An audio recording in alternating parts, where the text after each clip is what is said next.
Hallelujah, hallelujah. Hallelujah.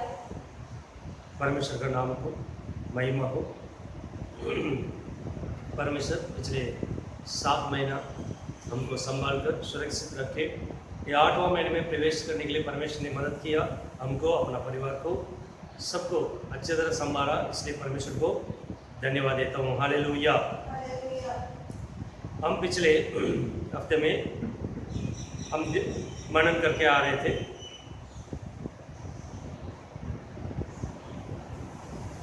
जो व्यक्ति परमेश्वर का मित्र बन जाता है उनका विशेषताएं के बारे में हमने मनन करते हुए आ रहे थे। पहले विशेषता क्या है? हम एक उत्सव के साथ परमेश्वर के सानिध्य में जाके पापों की क्षमा के लिए, देश के पापों की क्षमा के लिए हम क्या करेंगे? प्रार्थना करेंगे। दूसरा विशेषता ये है कि हमारे जीवन के द्वारा परमेश्वर का ज्योति प्रकट होगा। हालेलुया। अभी परमेश्वर का मित्र जो बन जाता है उनका तीसरा विशेषता ये है कि, लिख लीजिए, परमेश्वर का योजना या उनका इच्छाओं के पात्र होगा। हालेलुया। जो व्यक्ति परमेश्वर का मित्र बन जाएगा उनका तीसरा विशेषता ये है कि वो परमेश्वर का योजना और इच्छाओं के पात्र होगा। Hallelujah. He will be the vessel of God's plan or will. Hallelujah. देखिए, जो कोई परमेश्वर का मित्र बन जाता है, जरूर वचन में लिखा है, परमेश्वर यीशु मसीह ने कहा कि अपने मित्र को सब कुछ उन्होंने क्या करेगा? बता देगा। अगर वो दास है तो उनको अपना गुप्त नहीं बताएगा, लेकिन वो अपना मित्र तो जरूर क्या करेगा? हम पहले देख चुके हैं इस वचन को। तो तीसरा विशेषता है कि यदि हम परमेश्वर का मित्र बन जाएंगे तो हमारा विशेषता है क्या हो जाएगा? हम परमेश्वर का योजना और इच्छाओं का पात्र बन जाएंगे। परमेश्वर इस दुनिया में जो करना चाहता है उस योजना को कहाँ पर डालेगा? हमारे अंदर डालेगा। दुनिया में बहुत लोग रहेंगे, परमेश्वर का दास बहुत रहेंगे, लेकिन परमेश्वर इस दुनिया में जो करना चाहता है, उनका इच्छा, उनका योजना, वो किसके पास रहेगा? उसी व्यक्ति के पास रहेगा जो परमेश्वर का मित्र बन जाएगा। हालेलुया। जो परमेश्वर का मित्र नहीं बनता है उनको परमेश्वर का योजना के बारे में क्या नहीं होगा? पता नहीं चलेगा। अभी पढ़ेंगे निर्गमन 39 अध्याय, चैप्टर 39। जब मूसा ने परमेश्वर के साथ रहने लग गया, परमेश्वर से बातें करना शुरू कर दिया, परमेश्वर ने क्या उनको समझाया? पढ़िए पहला वचन में। फिर उन्होंने नीले, बैंगनी और लाल रंग के काटे हुए कपड़े पवित्र स्थान की सेवा पाई के लिए और हारून के लिए भी पवित्र वस्त्र बनाए, जिस प्रकार यहोवा ने मूसा को आज्ञा दी थी। देखिए, जिस प्रकार यहोवा ने मूसा को आज्ञा दी थी। अंग्रेजी में लिखा है as God commanded Moses, but in Tamil में ये लिखा है जिस प्रकार से परमेश्वर ने मूसा को सिखाया था, as he taught।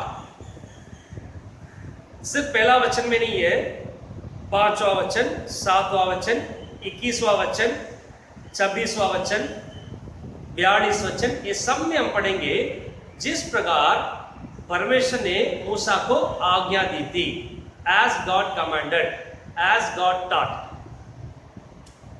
लेकिन हम सब जानते हैं इस्राएल प्रजा मिस्र देश से निकलने से पहले सारे प्रजा ये जानती थी कि वो लोगों को मिस्र देश छोड़कर 3 दिन प्रयाण करके जंगल में परमेश्वर को क्या देना चाहिए? बलिदान देना चाहते थे, क्योंकि वो परमेश्वर का इच्छा था। नहीं, प्रजा बोल रहे थे नहीं, यहाँ पर हमको बलिदान नहीं देना, बल्कि हम इस देश छोड़ के बाहर जाके 3 दिन जंगल में क्या करना है? जाके उसके बाद परमेश्वर क्या करना है? बलिदान देना है। ये सब प्रजा जानते थे। पढ़िए, वचन लेके पढ़िए। निर्गमन 8वां अध्याय में एक्सोडस चैप्टर 8 वर्स 27, 27 वचन, निर्गमन 8वां अध्याय 27 वचन। हम जंगल में 3 दिन के मार्ग पर जाकर अपने परमेश्वर यहोवा के लिए जैसा वो हमसे कहेगा वैसा ही बलिदान करेंगे। अभी सब प्रजा ये जानती थी कि हमको 3 दिन जंगल के मार्ग में जाके वहां पर परमेश्वर क्या देना चाहिए, बलिदान देना। ये परमेश्वर का इच्छा है। वो चाहता था कि ऐसे हो, मेरी प्रजा बंधन से निकलकर, मिस्र देश का बंधन से निकल के बाहर जाके 3 दिन मार्ग में जाके जंगल में, और वहां पर परमेश्वर क्या दे, बलिदान दे। ये सारे प्रजा जानता था, सारे प्रजा जानते थे कि ऐसे देना है। मोसेस जानता था, आरोन जानता था, मिरियम जानती थी, और सारे इस्राएल प्रजा जानते थे कि परमेश्वर को क्या करना है, बलिदान देना है। लेकिन सारे ये नहीं जानते थे किस प्रकार का बलिदान देना है, कैसे बलिदान देना है। इसलिए वचन में लिखा है, जिस प्रकार से परमेश्वर क्या करेगा हमको। पढ़िए वो वचन। हम जंगल में 3 दिन के मार्ग पर जाकर अपने परमेश्वर यहोवा के लिए जैसा वो हमसे कहेगा, जैसे वो हमसे कहेगा वैसे क्या करेंगे, बलिदान करेंगे। अब इस वचन में 2 चीज है, एक परमेश्वर का इच्छा है, दूसरा परमेश्वर का योजना है। ये दोनों एक साथ मिलजुल के आता है। तो परमेश्वर का इच्छा है कि प्रजा जाके जंगल मार्ग में 3 दिन जाके वहां पर परमेश्वर को क्या करना है, बलिदान देना है। ये सब जानते हैं, हम भी जानते हैं। हम क्यों इकट्ठा होते हैं परमेश्वर के सन्निधि में, अपने आप को बलिदान देने के लिए। ये परमेश्वर का इच्छा है, हमारे जीवन के द्वारा पूरा होना चाहिए। परमेश्वर इस चीज को चाहता है। जिस चीज को परमेश्वर अपने लहू से धोकर शुद्ध किया, वो सारा प्रजा परमेश्वर क्या करना है, अपने आप को, क्योंकि मसीह हम लोगों का पाप के लिए अपने आप को क्या किया, बलि दिया। इसलिए वो भी चाहता है कि हम अपने आप को क्या करना है, परमेश्वर का सन्निधि में बलिदान देना है। लेकिन इस वचन में लिखा है, जैसे परमेश्वर आपको कहेगा उस तरीका से क्या करो, ये योजना है। अभी सारे प्रजा जानते थे कि परमेश्वर को बलिदान देना है, लेकिन ये नहीं जानते थे किस तरीका से बलिदान देना है। सिर्फ एक ही व्यक्ति जानता था, उनका नाम क्या है, मूसा है। इसलिए 39 वचन में हम पढ़े थे, 39 अध्याय 1 वचन में हम पढ़े थे, 5वां वचन 7वां वचन में हम पढ़े थे। जिस तरीका से परमेश्वर उनको आज्ञा दी, उसी तरीका से मूसा ने क्या किया, सब कुछ बनाया। सिर्फ बलिदान नहीं है, बाकी सारा सब कुछ। मिलाप वाला तंबू कैसे बनाना है, वाचा का संदूक कैसे बनाना है, वहां पर कैसे रोटी बना के रखना है, पवित्र स्थान में महा पवित्र स्थान कैसे बनाना है, सब कुछ, दिया कैसे बनाना है, ये सब कौन जानता है। लेकिन सारा इस्राएल प्रजा एक ही चीज जानते थे कि हमको जाके क्या करना है, बलिदान देना है। लेकिन सिर्फ एक ही व्यक्ति जानता था कहां पर जाना है, क्या बनाना, वहां पर कौन उतर के आएगा, कैसे उतर के आएगा, कैसे परमेश्वर का महिमा बढ़ेगा, और किस तरीका से बलिदान देना है, क्या क्या बलिदान देना है, सब कुछ कौन जानते थे, सिर्फ मूसा जानता था। इसलिए तीसरा विशेषता यह है कि जो व्यक्ति परमेश्वर का मित्र बन जाएगा, वो परमेश्वर का योजना और इच्छा के पात्र होगा। सिर्फ उनके अंदर परमेश्वर का योजना भरा रहेगा। सिर्फ वही जानता है कि परमेश्वर का योजना क्या है, वही उनका विशेषता है। बाकी सब इकट्ठा होके जाएंगे, चलो चलते, एक साथ चलते, चलो कलीसिया जाएंगे, चर्च पे जाएंगे संडे। लेकिन बहुत लोग ये नहीं जानते थे कि परमेश्वर की योजना क्या है उनका जीवन में। बहुत व्यक्ति परमेश्वर का सेवा करते हैं, वो जानते थे कि परमेश्वर का इच्छा क्या, परमेश्वर के लिए सेवा करना चाहिए। लेकिन ये नहीं जानते थे क्या योजना है इस सेवा में, परमेश्वर का योजना क्या है, कार्यक्रम कैसे करना है, किस तरीका से करना है, क्या चाहता है इस सेवा में, कौन नहीं जानते। इसलिए तीसरा विशेषता ये है कि जो कोई परमेश्वर का मित्र बन जाएगा, वो परमेश्वर का योजना और इच्छा का पात्र बन जाए। उस पात्र में परमेश्वर अपना योजना क्या करेगा, भरेगा।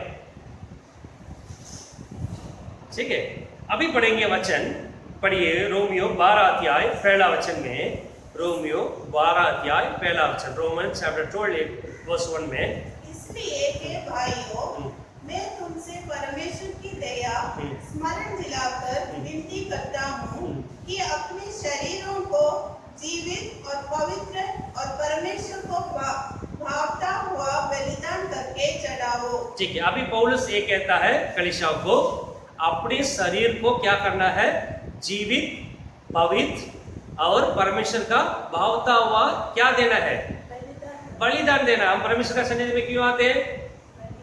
अपने आप को बलिदान देने के लिए आते हैं। किसको बलिदान देना है? अपने शरीरों को क्या करना है, बलिदान देना है। वो शरीर कैसे रहना चाहिए?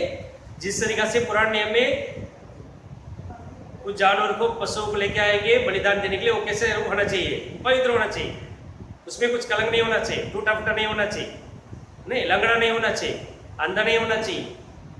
वैसे नया नियम में पौलुस कहता है हम परमेश्वर का सन्निधि में अपने आप को बलिदान देने आते हैं। वो भी क्या है? अपने शरीरों को बलिदान देने आते हैं। वो शरीर कैसे रहना चाहिए? पवित्र,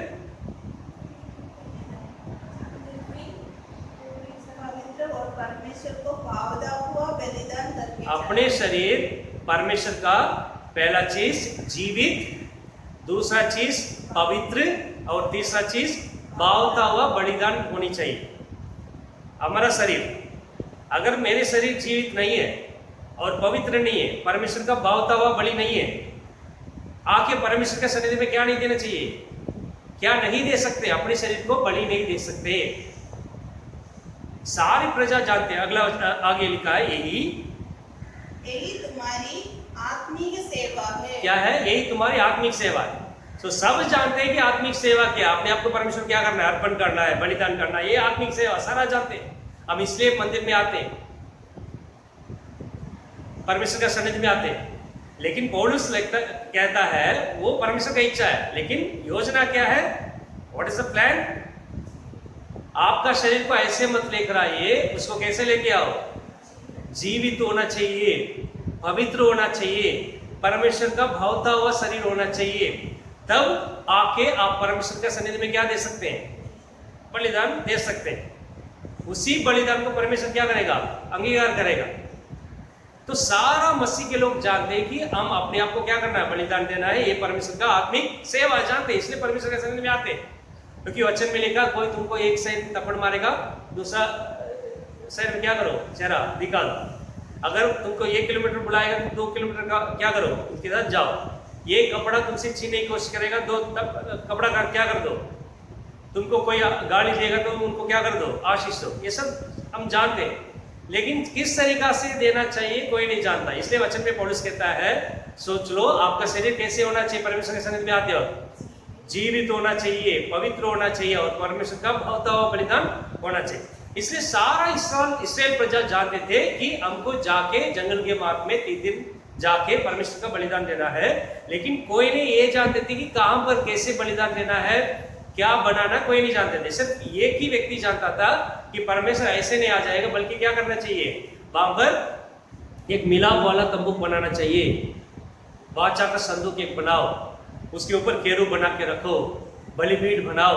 नहीं, महापवित्र स्थान कैसे होना चाहिए, पवित्र स्थान कैसे होना चाहिए, वरांडा कैसे होना चाहिए, वहां पर याजक का कपड़ा कैसे होना चाहिए, क्या क्या बलि लेके आना चाहिए, सारा कौन जानता है?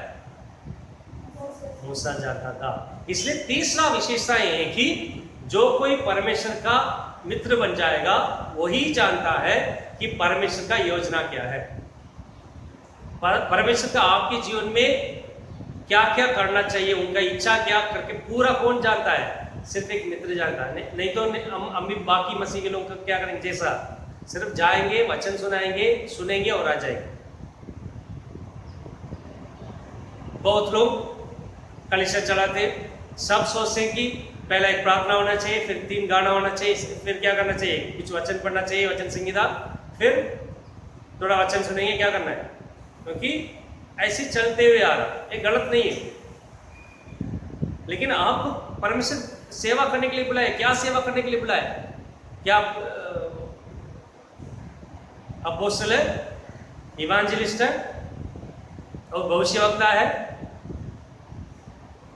और शेपर्ड है? क्या है? सभी आत्मिक सेवा ही करते हैं।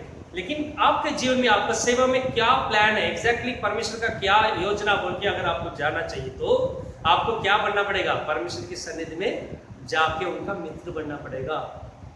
मित्र नहीं बनेंगे तो सेवा तो कोई भी कर सकता है।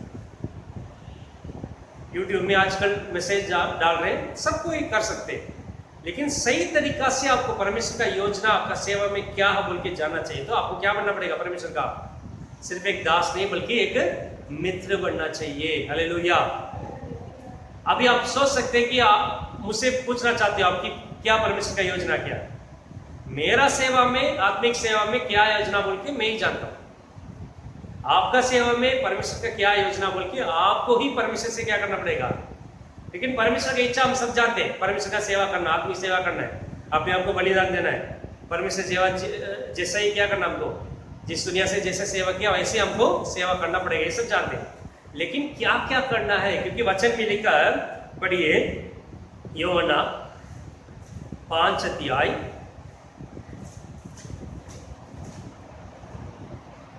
देखिए 19 वचन में, जॉन चैप्टर 5 वर्स 19।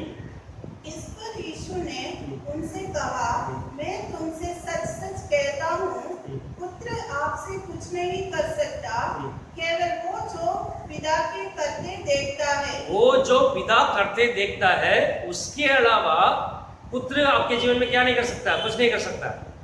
तो मसीह यीशु भी आपके जीवन में क्या करता है? अपनी मर्जी से कुछ नहीं करता है, बल्कि पिता जो करते हुए देखता है पुत्र, उसी चीज को पुत्र किसके जीवन में करता है? हमारे जीवन में करता है। दोबारा पढ़िए वचन जोर से। इस पर यीशु ने उनसे कहा, मैं तुमसे सच सच कहता हूँ, पुत्र आपसे कुछ नहीं कर सकता, केवल वो जो पिता को करते करते देखता है, क्योंकि जिन जिन कामों को वो करता है उन्हें पुत्र भी उसी रीति से करता है। जिन जिन कामों को पिता परमेश्वर करता है, उसी चीजों को पुत्र भी उसी रीति से करता है। हालेलुया। लेकिन मसीह यीशु जानता है इस दुनिया में क्यों आया, इस दुनिया को उद्धार देने के लिए आया। ये मसीह जानता है, ये पिता परमेश्वर का इच्छा था। लेकिन योजना क्या है? What is the plan? हर दिन मसीह यीशु देखता है पिता जो कोई जिन जिन कामों को करता है, उसी रीति से मसीह यीशु क्या किया, वो क्या सिखाता है, उसी रीति से मसीह यीशु क्या किया इस दुनिया में, क्या किया है इस दुनिया में, हमारे जीवन में। इसलिए मसीह यीशु सफल हुआ है, शैतान को जीता। उनका जीवन में जो कोई काम दिया पिता परमेश्वर ने, उसको क्या किया, उन्होंने पूरा किया। हालेलुया। तो तीसरा विशेषता ये कि यदि हम परमेश्वर का मित्र बन जाएंगे तो हम परमेश्वर का योजना और इच्छाओं के पात्र बन जाएंगे। आपकी सेवा में कोई कंफ्यूज नहीं रहेगा। आप ऐसी स्थिति में नहीं आओगे कि मुझे क्या करना, मुझे समझ नहीं आया, इतना पैसा कम पड़ रहा, मुझे इस गरीब को कैसे मदद करूं, मुझे 5 बाइबल खरीदना है, किसी को देना है, इस गरीब को कुछ देना है, इनके पास जाना है, लेकिन पेट्रोल डालने के लिए मेरे पास क्या नहीं है, पैसा नहीं है, ये बहुत बीमार है, कैसे जाऊं। कोई चिंता करने की आवश्यकता नहीं। परमेश्वर आपका मित्र है, आपकी समझा देगा। इसी चीज को इसी तरीका से क्या करो, आपके जीवन में क्या हो जाएगा, सफल हो जाएगा। इसलिए ये विशेषताएं किसके पास होना चाहिए, हमारे पास होना चाहिए, क्योंकि हम सिर्फ दास नहीं है, बल्कि हम लोग क्या है, परमेश्वर का मित्र है। उनका योजना का पात्र बनना पड़ेगा। हमारे सेवा में कोई कष्ट नहीं आएगा। यदि कोई कष्ट भी आ गया, अगर आग के अंदर भी आपको डाल दिया, उस आग के बीच में भी परमेश्वर अपनी योजनाओं को आपको बता देगा कैसे इससे बच के आना है। क्योंकि शाद्राक मेशक अबेदनगो को डाला था, कोई चिंता नहीं किया। साथ में कौन आके खड़ा था, परमेश्वर उनके साथ था, उन्हें भी समझा दिया, चलो धीरे से इधर ही घूमो और बाहर निकलो, कुछ नहीं होने वाला। तो हम क्या है, परमेश्वर का योजनाओं के पात्र इस दुनिया में। हमारे द्वारा ही इस दुनिया में परमेश्वर का इच्छा और योजनाओं क्या करेगा, पूरा होगा। इसलिए हमको परमेश्वर ने क्या किया, चुना इस दुनिया से, ताकि हम उनका क्या करें, पात्र बन जाए। पौलुस अपोस्तल सब जानते हैं, लेकिन वचन में लिखा है, अन्य जाति के बीच में जाके सुसमाचार सुनाने के लिए मैं आपको चुन लिया हूं, एक पात्र बना के चुन लिया हूं। तो सेवा सब करते हैं, लेकिन क्या योजना, आपकी सेवा में क्या योजना है, किसको क्या करना है, कैसे कब करना है, सब योजना किसके पास ही है, उनका मित्र के पास है।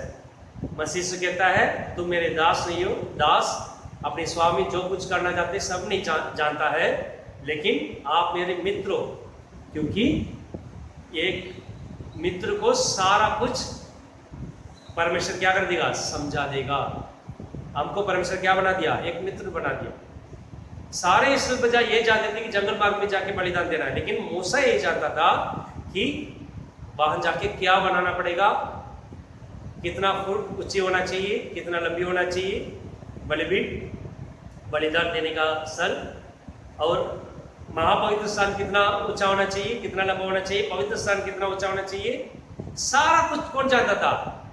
किस प्रकार का बलि है, कैसे देना है, किसको खा सकते याजक लोग, किसको नहीं खा सकते, सब कुछ कौन जानता था, मूसा ही जानता था। क्योंकि मूसा परमेश्वर का एक मित्र जैसा, एक भाई की तरह क्या किया, परमेश्वर उनसे बात किया। हालेलुया।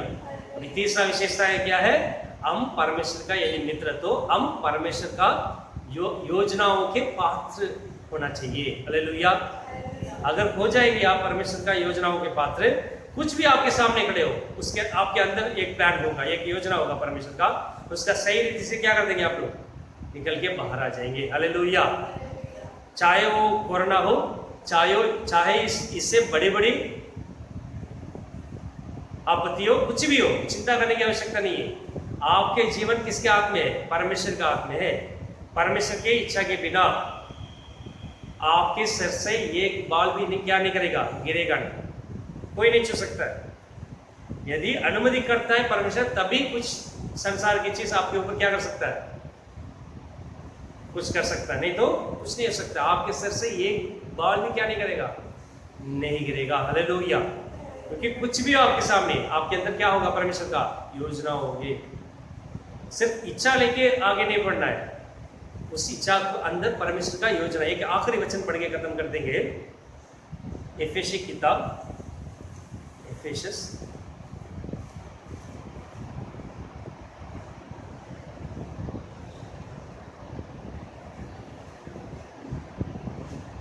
पांचवा अध्याय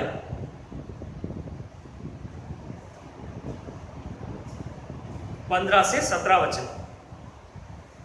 इसलिए ध्यान से देखो कि कैसी चाल चलते हो, निर्बुद्धियों की नाई नहीं पर। कैसे नहीं चलना है, निर्बुद्धि की नाई मत चलो, ध्यान से चलो। कैसे चलना है, और पर बुद्धिमानों की नाई चलो, और अवसर को बहुमोल समझो, क्योंकि दिन बुरे हैं। ये जो समय है इसको कैसे समझो, बहुमूल्य समझो, क्योंकि दिन बहुत बुरे हैं। जैसे बाकी जो कर रहे हैं वैसे मत करो, आपको परमेश्वर ने बुद्धि दिया, ज्ञान दिया, क्या करना बोल के, इसलिए सावधान रहो। 17 वचन। इस कारण निर्बुद्धि न हो, पर ध्यान से समझो कि प्रभु की इच्छा क्या है। ध्यान से क्या करना पड़ेगा, समझो प्रभु की इच्छा क्या है। प्रभु की जो इच्छा है आपके जीवन में, उसको ध्यान से क्या करना पड़ेगा, समझना पड़ेगा, नहीं तो कुछ समझ नहीं आए। प्रभु की इच्छा है मेरे जीवन में, प्रभु की इच्छा है सेवा करना, वैसे करना, वैसे करना, वो सब सही है, लेकिन ध्यान से समझने की कोशिश करो इस इच्छा में क्या है, परमेश्वर आपके जीवन में क्या करना चाहता है। ध्यान से समझना, निर्बुद्धि के समान क्या मत करो, नाय मत रहो। ध्यान से आपके जीवन में जो परमेश्वर की इच्छा है उसको समझने की कोशिश करो। अभी मूसा आके नीचे कह दिया आरोन को बलि ऐसे से देना है, तो क्या पहला एक ही बार बोलने से आरोन को समझ में आ गया होगा, क्या नहीं होगा, इसको समझना पड़ेगा। हालेलुया। इसलिए हमारे जीवन में परमेश्वर की इच्छा है, उसको ध्यान से क्या करना पड़ेगा, समझना पड़ेगा। उसके अंदर परमेश्वर का योजना है, उस योजनाओं को आप पकड़ लेंगे तो परमेश्वर का योजनाओं के पात्र बन जाओगे इस दुनिया में। हालेलुया। तो तीसरा विशेषता है कि जो कोई व्यक्ति परमेश्वर का मित्र है वो परमेश्वर का योजना और इच्छाओं के पात्र बन जाएगा। हालेलुया। परमेश्वर वचन द्वारा आशीष करेगा। हम आंखें बंद करके प्रार्थना करेंगे। पिता परमेश्वर, इस सुबह का समय में आपकी सन्निधि में आने के लिए आपको मदद किया, उसके लिए धन्यवाद देते हैं। परमेश्वर हर एक व्यक्ति को परमेश्वर आप आशीष कीजिए, आपकी योजनाओं को समझने के लिए मदद कीजिए। राजा, जो कोई ऐसी जगह में आके रुक गए कि उनको पता नहीं क्या करो, परमेश्वर आप उनके हृदय को खोल दीजिए, उनकी आत्मिक आंखों को खोल दीजिए, ताकि वो देखे परमेश्वर आपकी इच्छा के अंदर आपकी योजनाओं क्या बोल के उन समझे। परमेश्वर उनके सामने जो कोई चीज़ उनको रुकावट देता है उस सबको मसीह के नाम से मैं तोड़ता हूँ। आज से सुबह इस समय में परमेश्वर उसको तोड़ता हूँ। जो कोई रुकावट है परमेश्वर उनको छुटकारा दीजिए, आत्मिक सेवा को और करके आपके पवित्र जीवन में आगे बढ़ने के लिए उनको मदद कीजिए परमेश्वर। सभी आदर मान महिमा सिर्फ आपको ही देते हैं, सब मसीह के नाम से मांगते हैं, सुनिए और ग्रहण कीजिए, आमीन।